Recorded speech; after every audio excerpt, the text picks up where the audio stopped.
about to rock out with the knockout. Bung, bung, bung.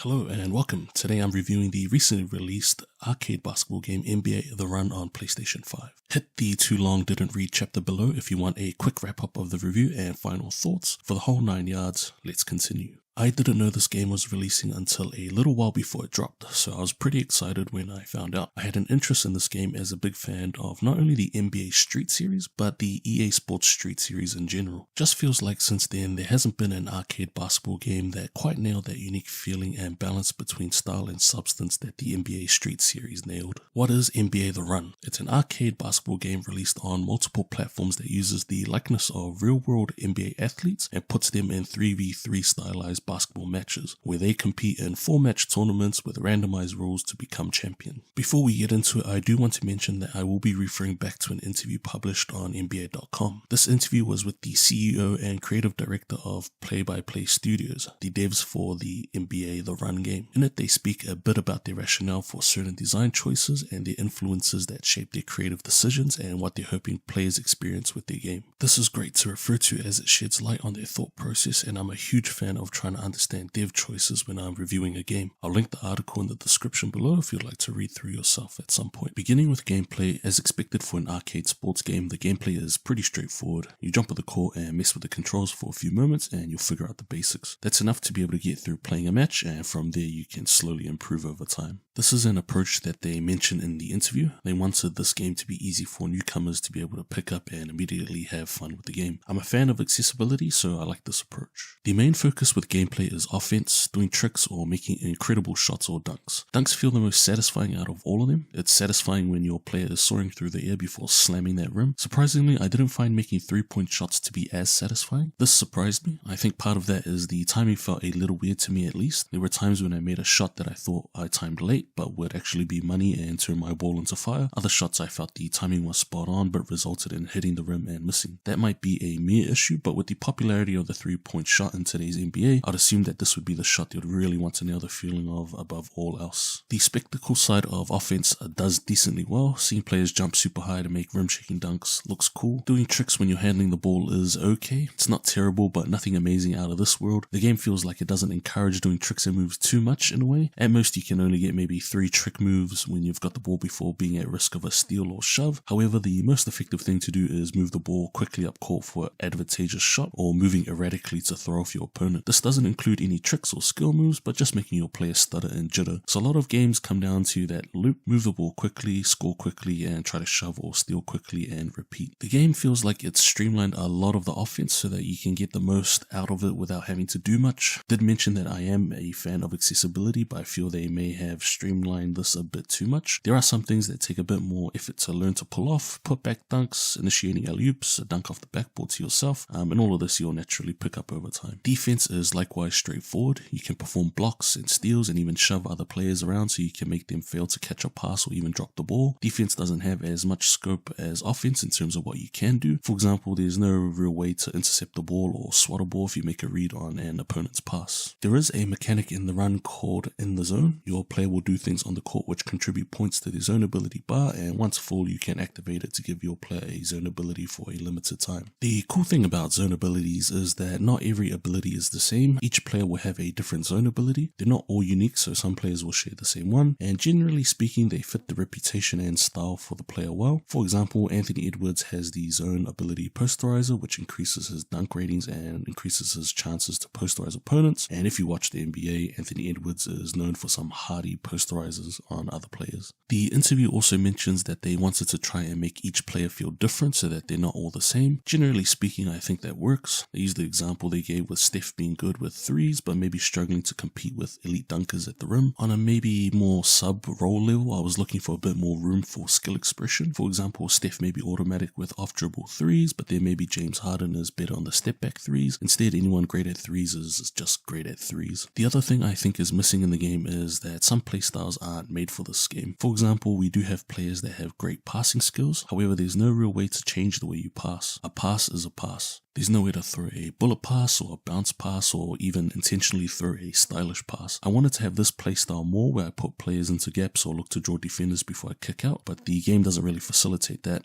It's far more effective and efficient to just go for the buckets. Before we head into modes, we need to look at the format of the matches and the matches themselves. You are competing in a tournament made up of 4 total matches where you're making a run to be the last team standing out of 16 and win the championship. The matches are knockout matches, so when you lose, you're done and have to enter a new tournament and start over. Before each match, there are 2 things being randomized, the court location and the rules. We'll come back to the locations later. Each match is 4 minutes long, no overtime or extra time or anything like that. Whoever has the most points at the end of the match timer is the winner if neither team has reached the win condition set by the rules. The rules that get randomized influence how the game is to be played. For example, one set of rules is Oop City, first to 12 with normal 1s and 2s for points, but alley-oops are worth 3. Or there's Pro rules, no set points to reach first, you play until the end of the clock, and points are worth 2s and 3s. This causes a bit of strategy as you need to be aware the player you bring into the game may get a set of rules for a match that doesn't suit them. If you are partying with others, it also causes you to consider a fairly balanced team, so no matter the rule set, you aren't handicapped too badly. The fact that matches are 4 minutes at most and wait times between matches aren't too long mean you can finish a tournament run in 20 minutes or so all up. That's honestly great for me where maybe I have an hour or 2 at most to play on a normal night. Interestingly, in the interview they do mention taking inspiration from Battle Royale and knockout games that influence this design choice, and I really think that's a great way to look outside your genre to others and find things that can work in a new way for your game. This format does keep it fresh and tense instead of the one match format we would usually expect for an arcade sports game. At the time of release and this review, there are only 3 modes: 3v3 PvP of 6 people, 3v3 PvP of just 2 people, then a private tournament mode where you invite only friends and or play against bots. My most played mode is the knockout squads where you play PvP with 5 other players. I find this to be the most fun mode, and just like in a pickup game in real life, you're trying to figure out everyone's playstyles and adjust your own to help your team win. They do mention in the interview that this game is intended to cater to the modern gamer with its focus on PvP and online play. While there's nothing wrong with it, I do think having that focus is a detriment to other potential areas of the game that could have done a bit more to draw more people into it. For example, there is a curious lack of a tutorial mode. There's nothing here to show you the basics of the game or introduce the new tournament format to you or explain how to do certain actions on the court. The closest you can get to this is a shoot around mode or playing against bots. There's also no mini games or unique modes to help hone certain skills in a fun way or just provide alternate modes for people to enjoy. While you can play against bots on your own or with friends, it would have been great to be able to select certain rules or even courts. For example, maybe you want to practice how your player handles certain game rules where they're at a disadvantage in them. Or maybe you're just a huge fan of the dunk face rule set where it's all about dunks and you just want to play that consistently for a good while. I feel like this is a missed opportunity. There is no solo campaign mode or something like that. For example, a simple campaign mode could have been a short intro into each NBA player's roots as a basketball player, what drives them in being competitive and what influences how they play. That would have fit into the aim where they wanted each player to be different and would have encouraged gamers to feed into playing that NBA player's brand of basketball. The other modes I think that are sorely missing is just a quick play option and a dedicated rank option. Sometimes people may not have the time for a full tournament run, even if it is only 20 minutes. A quick play mode would have been really nice. Queue up for a quick game and then that's it. I take responsibility for it, but for me it does feel bad to queue up for a quick game, get pretty far in the tournament and then have to go to AFK due to needing to settle my baby or something else. If I had a quick play option, at least I wouldn't ruin someone else's run. Also surprising to me is that this game is focused on PvP and modern gaming, but there's no rank mode option currently.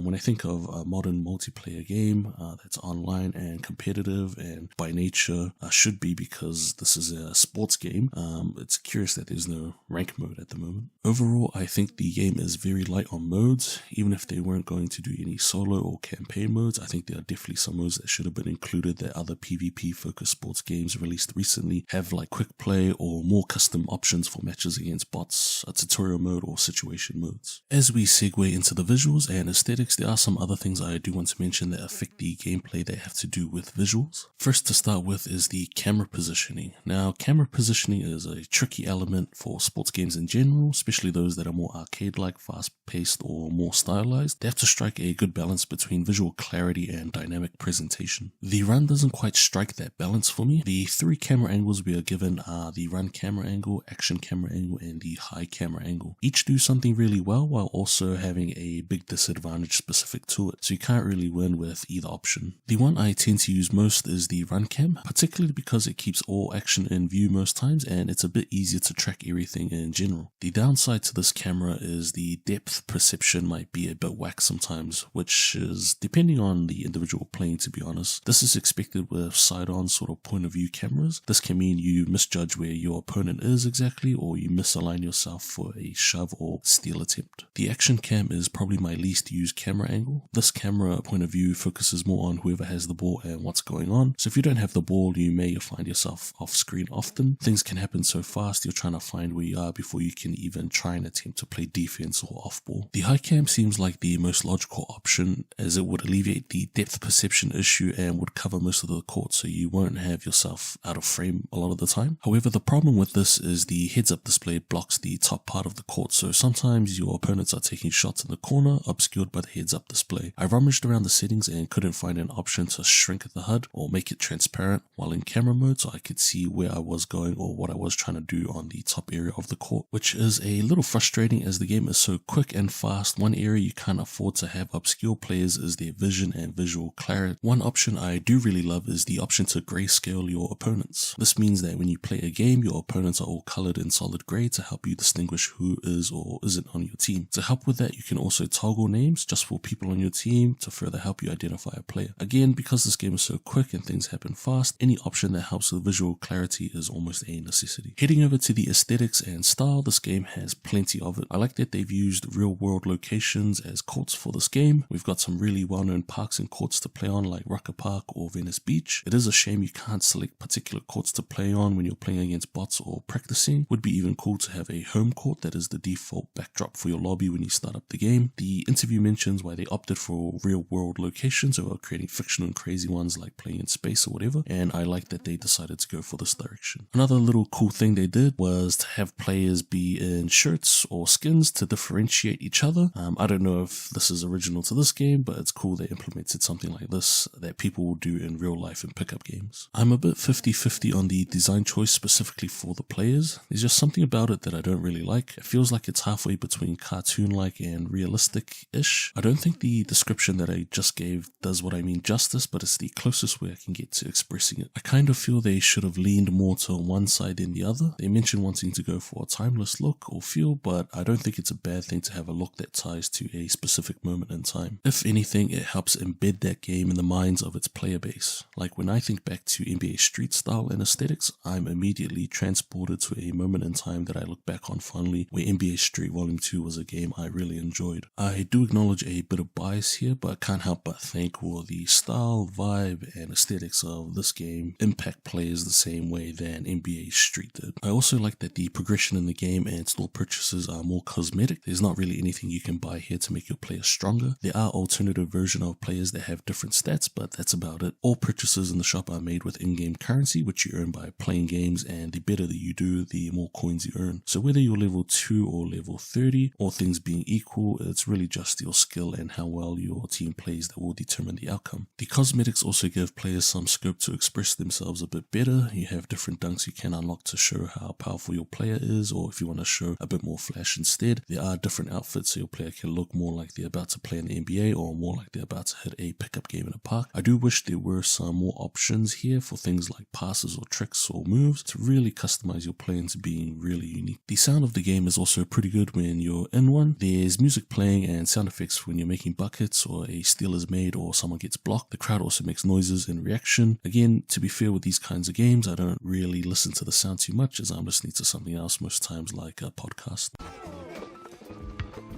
Oh, don't fall, don't get hurt. We got too much money on the line, okay? And if you get hurt, then we can't play with you in the video game. What I really like is that they've got the voice talents of Bobito Garcia, who was the OG announcer in the NBA Street Series. Not only is it enjoyable for nostalgia, but his voice talent genuinely adds to the game. Having commentary and a bit of humor and hype adds to the atmosphere. Another sports game that released this year that I reviewed had a lack of commentary, and it's noticeable. With any sports that's televised, we're so used to hearing commentary, so to lack it when playing a sports game is noticeable whether you're conscious of it or not. I do wish the soundtrack for the run was a bit more ambitious. Feels pretty generic. Part of what made NBA Street super memorable is the soundtrack. I can't separate They Reminisce Over You from NBA Street. Once I hear that song, my mind instantly goes back to being in that menu in the early 2000s. NBA Street games were released in the early 2000s, but a good chunk of the music were rap and hip hop from the 90s alongside then current music. The run missed a chance here to do something similar. A few good songs from the late 2010s combined with some songs from this decade just to reinforce the sort of vibe and identity they wanted to set for themselves. I also just wanted to mention before we head to wrapping up the review that I do not like the delay with switching menu screens or options in this game. When you go to look at your locker or profile and try to go back to the main menu or lobby for whatever reason, the screen fades to black. I just don't understand why it can't be an instant cut, but instead it's a slow fade. It feels a bit out of place and more suitable in a menu for a horror game, and is a bit annoying if you're switching menus and having to wait a little bit with the fading in and out. Not a big gripe from me, maybe a little petty, but it annoys me enough to want to mention it before we finish this up. Now we are at the too long didn't read part of the video where we answer two important questions. Let's start with the first one being, what rating are we giving this game? After my run-in with this game, I'd say it's best for this run to stop. I acknowledge I had high hopes for this game, being a fan of the NBA Street Series, so it might be unfair in a way for me to look to this game to be something it's not, even if I'm not conscious of it. This game is not a replacement for NBA Street, nor is it a successor. It tries to do its own thing with some great new ideas, but at its core, it's just missing an X factor that made past games in this genre really special. While it's not a bad game, I wouldn't recommend this to people unless they really are NBA and or basketball fans and or have money to waste on a bit of entertainment. For others looking for a game to fill the Jordans of NBA Street or are a bit more conscious of how they spend their dollars, I wouldn't recommend this game. If this game were in the dunk contest, I would give it a 5.5 out of 10. And the second question we're going to ask, is this game worth the price? On PS5, I bought the base game for $39.95 New Zealand dollars. On Steam Deck, this is also available for $46.49 New Zealand dollars. Both those prices, that's a decent meal from Wendy's. If I order a usual combo plus a burger and maybe some nuggets if I'm feeling really fat, that's $44.90 if we're excluding the service and delivery fee for Uber Eats. I'd rather take the shake and fries of Wendy's than the shake and bake of the run. In the past, I've also bought 2 copies of games I really like on 2 different platforms. That's right, 2 copies of games I really like because the game is super awesome and I'm an adult and can spend the money unwisely if I want. One for PS5 and one for Steam Deck, so when my missus plays on the PS5 or I can't be asked moving from bed, I can play on my Steam Deck. I definitely wouldn't fork out more money for a second copy of NBA The Run. It's a game that has its moments, but I don't see myself coming back to this game that much. I think I'd be happier if this game was free to play or $15 New Zealand maximum. And that's my review of NBA The Run. If you've played it, let me know what you think and whether you agree or disagree with my takes. Thanks for watching. Until next time, off out.